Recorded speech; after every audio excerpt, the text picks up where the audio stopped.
MLC మరి రాజశేఖర్ నేడు టీడీపీలో చేరనున్నారు. సాయంత్రం 6 గంటలకు సీఎం చంద్రబాబు సమక్షంలో రాజశేఖర్ పసుపు కండువా కప్పుకోనున్నారు. గత శాసనసభ సమావేశాల చివరి రోజు వైసీపీకి ఎమ్మెల్సీ పదవికి ఆయన రాజీనామా చేశారు. గతంలో చిలకలూరిపేట ఎమ్మెల్యేగా వైసీపీ రీజనల్ కోఆర్డినేటర్ గా వ్యవహరించారు.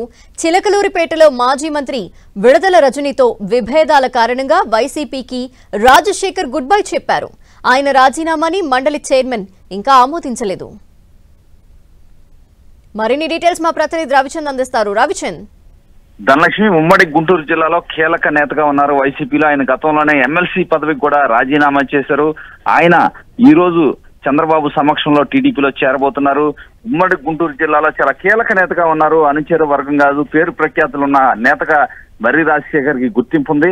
వైసీపీలో విడుదల రజనీతో విభేదాల కారణంగా గతంలోనే ఆయన ఆ పార్టీకి గుడ్ బై చెప్పారు. కానీ ఎమ్మెల్సీ పదవి విషయంలో చైర్మన్ ఇంకా ఒక నిర్ణయం తీసుకోలేదు. అది పెండింగ్ లో ఉందని చెప్పుకోవచ్చు. కానీ ఆయన సమావేశాలకు మాత్రం హాజరు కావడం లేదు. ఈ రోజు చంద్రబాబు సమక్షంలో టీడీపీలో చేరబోతున్నారు.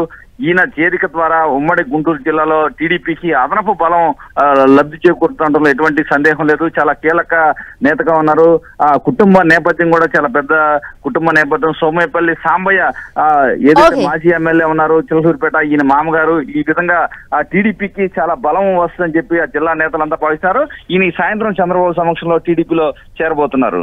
థాంక్యూ రవిచంద్.